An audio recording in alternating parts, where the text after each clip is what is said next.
Assalamualaikum warahmatullahi wabarakatuh. Om Swastiastu, Shalom, Namo Buddhaya, Salam sejahtera bagi kita semua.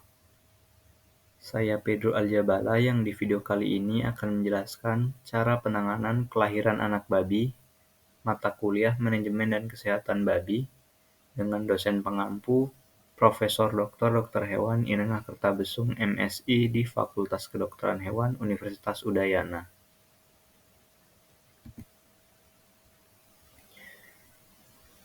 Perkenalkan kembali, nama saya Pedro Aljabala dengan NIM 2209511022 dari kelas A.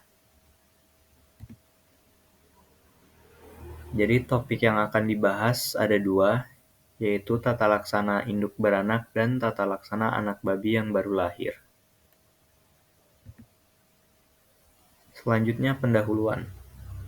Babi merupakan salah satu hewan non-ruminansia yang penting secara ekonomis.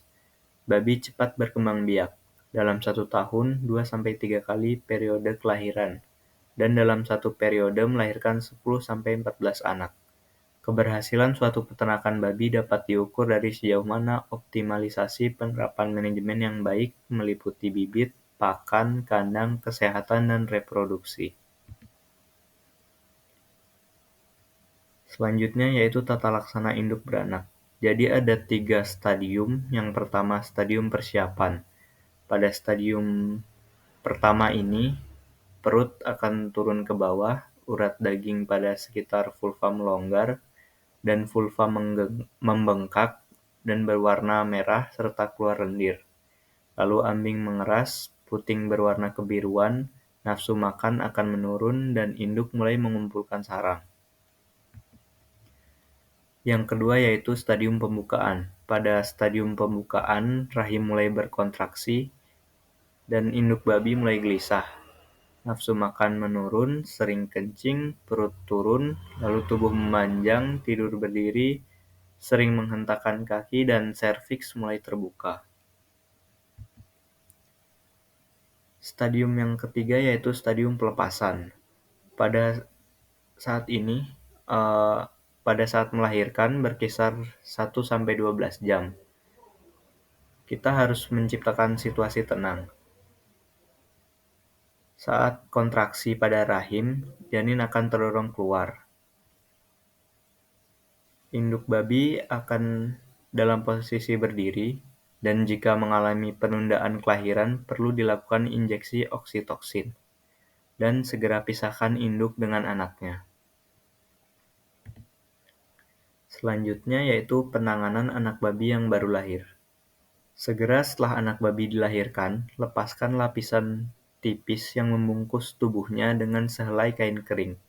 Dengan demikian, anak babi menjadi kering dan mencegahnya dari kedinginan. Lepaskan sesegera mungkin setiap cairan yang mengganggu lubang hidung dan mulut. Apabila anak babi tidak dapat bernafas secara bebas, pegang kedua kaki belakang dengan kepala ke bawah dan ayunkan perlahan untuk mempercepat pelepasan cairan dari lubang hidung. Juga dengan mengurut pelan-pelan pada bagian dadanya dan menghisap keluar cairan dari lubang hidung agar dapat merangsang pernafasan. Selanjutnya tata laksana anak babi yang baru lahir. Yang pertama yaitu memotong tali pusar. Tali pusar adalah organ yang sangat penting untuk pertumbuhan dan perkembangan fetus selama kebuntingan, tetapi menjadi suatu bagian yang tidak diperlukan dan merupakan daerah yang berbahaya untuk masuknya infeksi setelah anak babi lahir. Dengan demikian, tali pusar harus dipotong. Selanjutnya yaitu memotong gigi. Anak babi lahir dengan 4 pasang gigi atau 8 gigi tajam. 2 pasang pada tiap rahang disebut gigi hitam, gigi jarum, atau gigi serigala. Meskipun gigi tersebut cukup penting pada anak babi, namun gigi tersebut harus dipotong karena lebih banyak menimbulkan kerugian daripada keuntungan bagi peternak.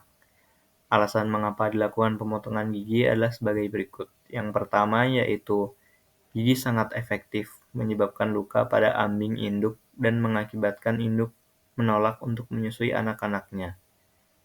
Dan apabila anak babi berkelahi untuk merebut satu puting susu atau bermain sesamanya, gigi dapat menyebabkan luka pada muka di mana luka tersebut dapat merupakan jalan masuknya penyakit yang disebabkan oleh mikroorganisme. Selanjutnya yaitu memotong ekor. Menggigit ekor adalah suatu masalah yang sering terjadi di hampir semua peternakan babi. Maka secara rutin dilakukan pemotongan ekor anak babi yang baru lahir. Panjang ekor yang dipotong dapat dari ujung hingga pangkal ekor. Tapi biasanya cukup untuk memotong 2/3 hingga 3/4 dari ekor. Selanjutnya yaitu mendapatkan kolostrum. Segera setelah pemotongan gigi, letakkan kembali anak babi bersama induknya agar anak babi dapat menyusu atau memperoleh air susu pertama, yaitu kolostrum, yang mengandung daya tahan tubuh yang tinggi. Selanjutnya yaitu penyuntikan zat besi. Anemia pada anak babi menyusu merupakan masalah yang telah lama diketahui secara baik oleh para peternak maju. Hal ini disebabkan oleh kekurangan zat besi, di mana plasenta dan ambing tidak efisien memindahkan mineral tersebut. Penambahan zat besi untuk mengatasi kekurangan zat besi pada anak babi yang tidak bersentuhan dengan tanah dapat diberikan baik melalui mulut maupun disuntikan. Selanjutnya, penitipan anak babi dan makanan buatan. Anak babi yang kehilangan induknya dapat terjadi oleh karena beberapa faktor seperti induk mati setelah beranak, ambing yang luka, tidak dapat menyusui, atau jumlah anak yang terlalu banyak. Anak babi dari induk demikian hanya dapat dipelihara dengan berhasil apabila anak-anak babi tersebut memperoleh sejumlah kolostrum yang cukup. Untuk memelihara anak babi yang kehilangan induk dapat dilakukan dengan menitipkan pada induk yang tidak ada air susu dan induk yang mempunyai beberapa anak saja.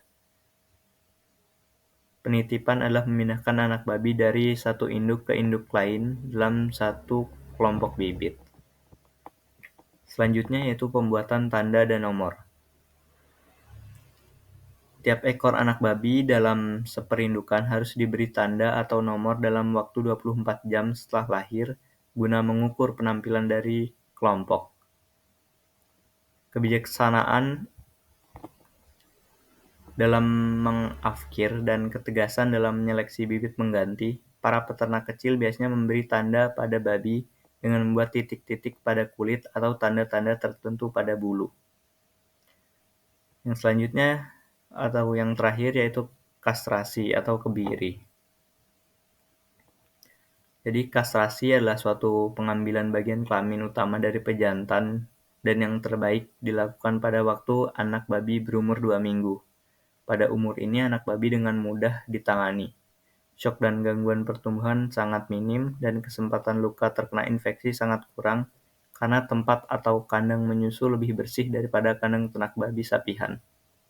Kastrasi anak babi dilakukan terutama untuk mencegah individu yang tidak diinginkan dari gambaran dirinya sendiri.